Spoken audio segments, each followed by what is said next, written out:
जय श्री कृष्णा।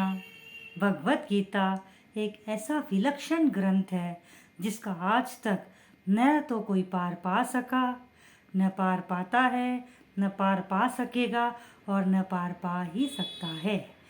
इसमें गहरे उतरकर इसका अध्ययन मनन करने पर हमें नित्य नए नए विलक्षण भाव प्रकट होते रहते हैं हमारे अंदर। आज मैं आपको 16वें अध्याय का 3रा श्लोक बताऊंगी। तेजः श्रमादुति शौचम् अद्रोहो नातिमानिता भवन्ति सम्पदं दैवीम् अभिजातस्य भारत। तेजः क्षमादुति शौचम। तेज, क्षमा, धैर्य, बाहर की शुद्धि एवं किसी में भी शत्रु भाव का न होना और अपने में पूज्यता के अभिमान का अभाव, ये सब तो है अर्जुन दैवी संपदा को लेकर उत्पन्न हुए पुरुषों के लक्षण हैं। अर्थात तेज, क्षमा, हमारे अंदर क्षमा की भी भावना होनी चाहिए। जैसे अगर किसी ने गलती की है, उसे उसकी गलती का अबोध है, वह क्षमा मांग रहा है, तो हमें ऐसे क्षमा कर देना चाहिए। मन में रखने से हमारे अंदर दैवी संपदा के गुणों के लक्षण नहीं दिखाई देते हैं। बाहर की शुद्धि, हमारे अंदर बाहर भीतर हर तरह से शुद्धिकरण रहनी चाहिए। किसी भी प्रकार से किसी के लिए हमारे अंदर वैर भाव न हो और किसी में भी शत्रुता का न होना और हमारे अंदर अभिमान का अभाव। अभिमान, हमारे अंदर अभिमान कैसे आ जाता है पता नहीं। कुछ अच्छा कर रहे हैं, हमारे अंदर कुछ पावर है, कुछ शक्ति है या पैसा है, तो हमें बहुत अभिमान आ जाता है कि मेरे जैसा कोई नहीं है। जैसे एक कहावत भी है हनुमान जी के बारे में, सुनी प्रभु वचन विलो की मुख गात हरसि हनुमंत चरण परे प्रेमा कुल त्राहि त्राहि भगवंत।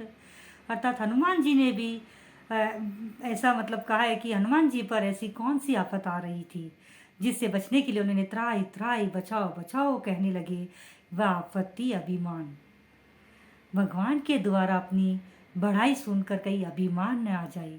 राम जी ने हनुमान जी की बहुत बढ़ाई की थी, तो हनुमान जी को ऐसा लगा कि मुझे अभिमान न आ जाए, इसलिए वे त्राहि त्राहि पुकारने लगे और बोले कि सब कुछ आपके प्रताप से ही हुआ है, मेरे बल से नहीं।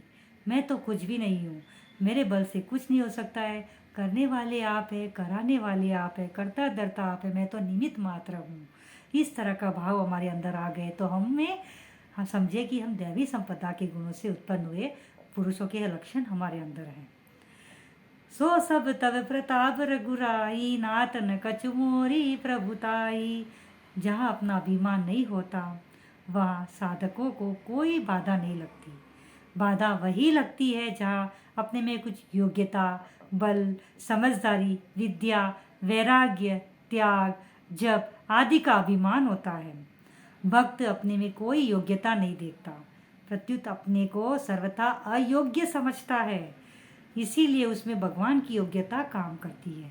अर्थात अगर कोई अपने आप को अयोग्य समझेगा कि मैं नहीं वही करने वाला था, तो भगवान हमारा साथ देते हैं, हमारी योग्यता को सफल बनाते हैं। एक भगवान के शरण ही हो जाओ तो सब काम भगवान करते हैं। लाद दे लदवा दे लदवाने वाला साथ दे, लाद दे लदवा दे लदवाने वाला साथ दे, यह अनन्य भक्ति है। भगवान की एक बान है, स्वभाव, आदत या प्रकृति है कि उनको वही भक्त प्यारा लगता है जिसका दूसरा कोई सहारा नहीं है। ऐसा कहा है। कितना सुंदर श्लोक है और अर्थ भी इसका कितना बढ़िया है और हनुमान जी के बारे में भी कितना अच्छा वर्णन किया है। तो हमें अभिमान नहीं करना है। जीवन बहुत छोटा है, कब किसके साथ क्या होता है हमें पता नहीं। जीवन के साथ भी, जीवन के बाद भी यदि कुछ जाएगा तो हमारे अच्छे कर्म और हमने जो श्रवण कीर्तन किया है वही जाएगा। गीता श्रवण करने से, मनन करने से, सस्वर पाठ करने से हमें उसका पूरा पूरा हमें फल भी मिलता है। तो निरंतर आप अगर वाचक नहीं कर सकते, बोल नहीं सकते, तो आप श्रवण ही कीजिए तो भी आपको बहुत ही लाभ होगा। आपके अंदर बदलाव आएगा, नई नई प्रेरणाएं आएगी। जय श्री कृष्णा। अगला श्लोक मैं बहुत जल्दी भेजूंगी। राधे राधे।